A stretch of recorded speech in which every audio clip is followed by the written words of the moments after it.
Hello, visuals. Welcome back to the Visual Guy podcast. Them noises were because we just realised how amazing the Infinity War trailer. It dropped today. At the time of recording this, at like 3ish, but at the time you listen to this, it'll be Tuesday, which will be day. It's the 16th today, Chris. So it'll be 4 days. So it'll be. Let the computer work. 20th. 20th. Yeah. So come out the 16th. You'll be listening 3 to days. the 20th. We're just gonna have a good ramble. 19th. Because it looks amazing. Hey, I'm letting you do the maths, mate. I'm letting you do the maths. Chris, hello. you actually, what last time? The first trailer, you didn't watch it straight away, did you? No. But this one, you were straight on the ball. I've seen you on Facebook going down and saying, "Oh, it's ya!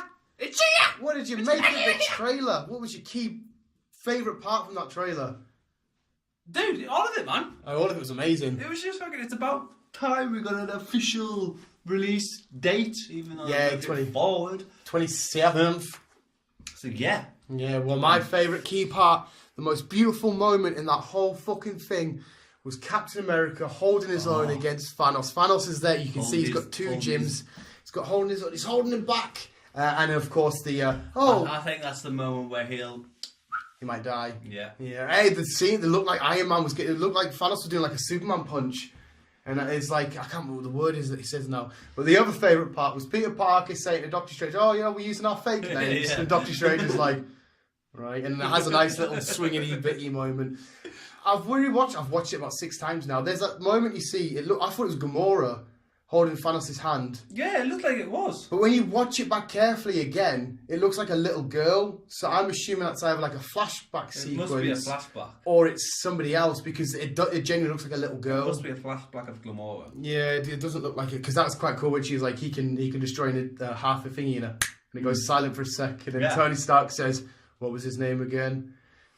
Not that you'd forget a name like Thanos. Yeah. But anyway, I'll let Tony Stark off for that. And we see a bit more of Uganda. We see the Bruce Banner's Hulkbuster getting welted. Yeah, he got destroyed, didn't he? We see Doctor Strange getting...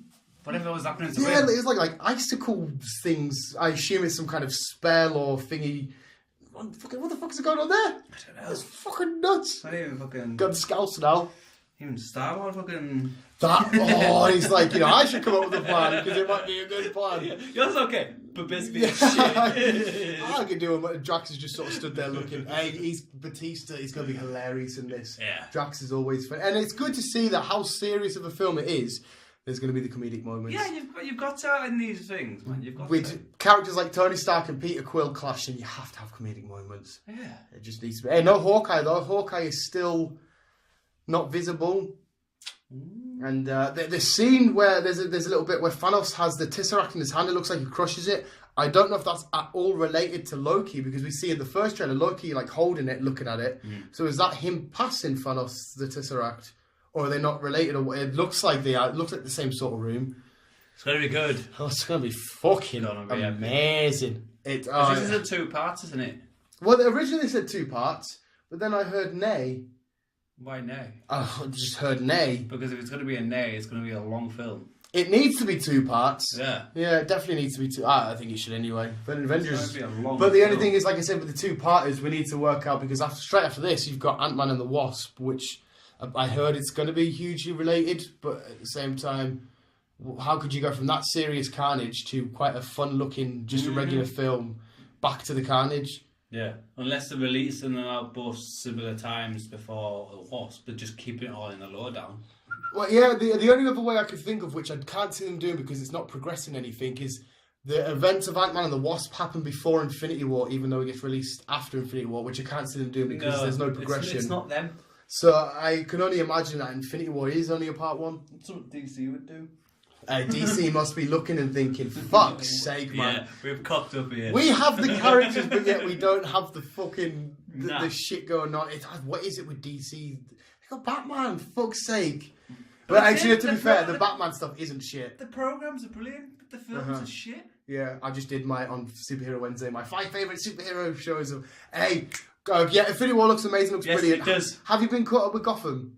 I haven't watched any of it yet. I won't spoil it for you then, but oh my god, there's a scene with Bruce Wayne talking to a Batman in like a weird secret. Oh my god, it's mint. the way Bruce Wayne and the dialogue between him and this thing that isn't even happened yet, but it's like the future of himself, but it's not himself. It's mate, you need to watch it. I will. I was like, oh my god, what the fuck? It was beautiful because it made me feel pure and intense and scared and stuff. And Jim Gordon's obviously kicking ass as per usual. And there's a little scene where he says, "Oh, I had a dream about you. You know, you had a mustache." And Jim Gordon's like, because obviously Jim Gordon has a mustache, the signature. Oh my god, is he going to grow a mustache soon? Yeah. I think that must be coming to a wrap at the end of where that it's going on heavily. I like Gotham. And another thing, which is a kind of a down point for Marvel in my perspective, but you should have watched it now because you're going to watch it. It's Jessica Jones. Again? Oh, you haven't done it? No. I've been busy with work and watching other stuff. I just butched Jessica Jones in one night on the Friday night when I finished work. I just butched it all. Well, again, I won't spoil much for you then, but it is just meh. Was it a letdown, like? It's not... yeah. Oh. It's don't get us wrong. You're not going to be like, that was a waste of my time. But you're not going to be like, oh my god, yes. Is she still chasing him? Purple Man. Yeah. David Tennant. No, he's dead.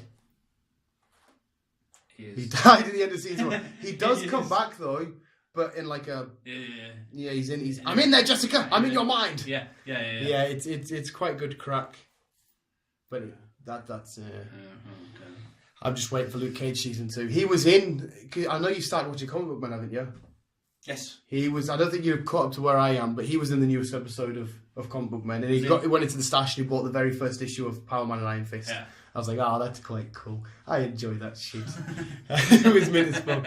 So yeah, I mean, Marvel are ticking all the boxes still at the minute. It's just Jessica Jones was a bit flat. There's no release date when's Luke Cage out? June. I'm sure it's like a month or two. What were we in now? January, February, March, April, May, June. No, I think it's quite close. I think it's in like a month or so away, or 2 months. I don't know. You're usually better with the dates than me, so I'll have a look. You're I don't know why, I can easily Google it, but yeah, I can still get my dates from you. Chris, when is it out? We're actually going to Comic-Con tomorrow, which will be before this, and I still have to double check with Chris. What? I bought the tickets and everything, but yeah, I'm like, what time we gone? Chris is a grown-up in this situation. I'm the big boy. Moving away from, unless you've got anything else to say superhero-wise? I want to see it, man. Chris, it's final point. I think the whole world wants to see it. I know in the first hour the tickets are available now, aren't they? So we need to get them. Yeah, I can get my ticket fucking straight away. And next month is going to be great. WrestleMania, which looks amazing because Cena called him out. Oh my fucking god, yes! It's going to be... Why doesn't he just give up? He knows it's happening. Cena vs. Taker is happening.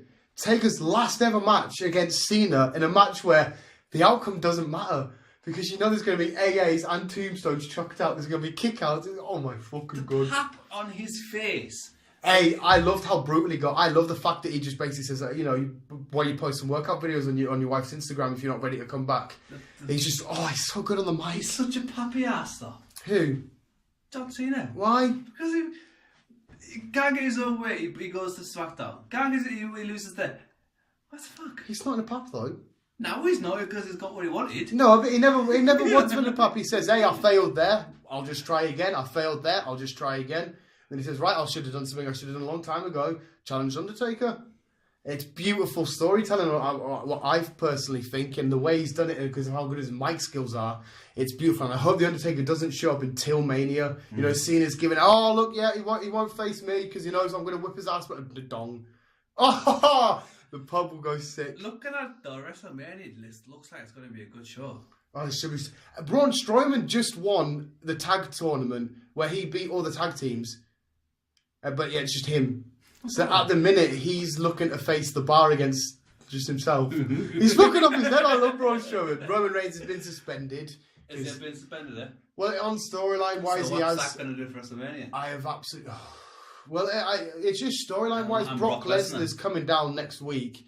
I'm assuming Roman Reigns is going to be like, no, fuck you, Vince. And just runs down and pags him. Because I don't think this drug abuse, steroid taking thing's true. I'm not sure. I'm sure the guy who put the post up is lying. Because it's a bit of a coincidence to bring it up so close to WrestleMania. I think he just wants a bit of limelight and shit stuff. I can't imagine Roman Reigns taking steroids because WWE is so strict on it. And he knows it could fuck him up. Plus, it'll be his second strike because he got done for marijuana fucking a while ago. Yeah. So I can't imagine. But yeah, it should be a good show though. Do you think? I think something will happen between Kevin and. Well, Kevin Owens and Sami Zayn pure butch Shane McMahon, and Shane McMahon made them weird noises. I think something's going to happen there between them two. Hey, I wouldn't mind Shane and Daniel Bryan tagging up. Yeah. If Daniel Bryan is really coming back. Exactly, yeah. Unless Shane has a handicap match. But he'd probably lose that. I read something, I can't remember who it was now. I can't remember who tweeted it. Oh, was it Rusev? Rusev Day. Hashtag Rusev. Oh, yeah, he tweeted. He tweeted and The Rock commented and well, that's on Kevin the Owens destroyed a celebrity guest. Yeah. Hey, fucking hashtag Rusev Day. I don't mind Rusev at the minute, like, he's good fun. But I don't like fucking English guy. Oh, in English. Rusev Day. Why are you doing it? Like, go away. And that's why it's good, though, because it irritates the life out of you and you love it when he gets pummeled. But moving away from wrestling, there's a film that I asked Chris to watch before we started recording this. And it's a film called Annihilation by the director of Ex Machina. Yeah, I watched it last night. It will fucking destroy your mind. But it's got... Ex Machina's good. Ex Machina's class. This is so weird because it's like an alien invasion, but it's not. Like a meteor at the start of the film hits this lighthouse and it creates this crazy bubble around this part of the forest and it's expanding. And everything inside this bubble thing is like manifesting and mutating something weird. Like they find a crocodile with like shark teeth and shit like that. And there's oh my god, it has the most eerie, disturbing scene I have seen in modern cinema. Honestly, God, if you watch this film tonight, you'll know exactly what scene I'm on about. I got goosebumps. I thought that is disgusting. I can't. What the fuck is this? It freaked me. And it's not scary, like but it's like it didn't sit well. It's disturbing. It was pure disturbing, mate. When you know what the scene is, I'll show you the trailer after we've recorded. We've got the news to record as well. I've forgotten her name now. She was in Your Highness with Danny McBride. She was in Star Wars as Padme. Can't remember her name. It will come back to me. But there's a whole huge premise that goes on with it as well. There's a whole thing about self-destruction as a human being, questioning what you are, DNA, all the scientific shit you'd get into. It literally made my mouth water from like a storytelling screenplay point of view. It was beautifully written, and then I started to rewatch certain scenes again because I thought, right, I ain't got my head around that. Watched it again, and I kind of feel like I know what's going on and stuff. But it was so good. It's called Annihilation. I'm sure it's a Netflix film. I watched it online. Annihilation? No, just called Annihilation. Annihilation, right. Yeah, it's really good. Hopefully by the time this ends, I can remember what the fuck her name is. So, you ramble about some shit, Chris, and give me time to think. Yeah, good. Yeah. To be honest, that. Yeah. No. Come on. I've just been watching that Altered Carbon. Yeah, well, it's a thing that I was iffy on and never watched it. So I watched that basically all week, and like I say, I've not been getting back from work till late. Yeah. So that's how I've been getting myself sorted, watching a couple of episodes of that, and I'm in bed. That's why because I had so much shit to watch. I just fucking watch it all night, got to work. Like, I stayed up for Fastlane, went to work next day. I didn't get to watch that till like Wednesday. I thought it was just going to be a meh show, but it was fucking amazing. I enjoyed Fastlane. I just thought it was going to be alright, it'll be nice to watch. But nearly every match was a good match with AJ's and Locke. That was a great match. I love the start of that. I mean, of course, I wouldn't have seen the final age. and then you get it was so good. The Usos match got obviously no contest. Yeah, fucking great. Asuka, she's challenging Charlotte at WrestleMania. Hey, have you seen what they're doing though with Nia Jax and thingy? Alexa Bliss is basically live on air just saying, you're a pure fatty. Pure body shaming her and shit, which you didn't think they were doing such a PC climate that we're in. And Nia Jax is backstage crying and shit, like she's getting bullied. It's a weird angle to watch. Hey, but you don't have to feel for Nia Jax. You're like, come on, go get Alexa Bliss. Even though I love Alexa Bliss, and just smash your fucking head in. You don't have to feel for her, man. It's fucking heartbreaking. Yeah. And I know you've also got fucking Ronda and. Hey, Ronda Rousey. What's your fucking Kurt Stephanie McMahon. Teaming up with Kurt Angle against the game. Stephanie McMahon. I don't think it's going to steal the night, but it should be fun to watch. We're seeing Ronda Rousey in the WWE. It's going to be weird. Yeah, it'll be what it was. Yeah. It's going to be weird. It is what it is. But visuals, we're running out of time. Hopefully, we had some fun at Comic-Con, and you can check all the shit out on the channel after you've listened to this, or before you've listened to this, whichever order you want. All the same time. Visuals, keep me and you, keep on keeping on! Love you, bye.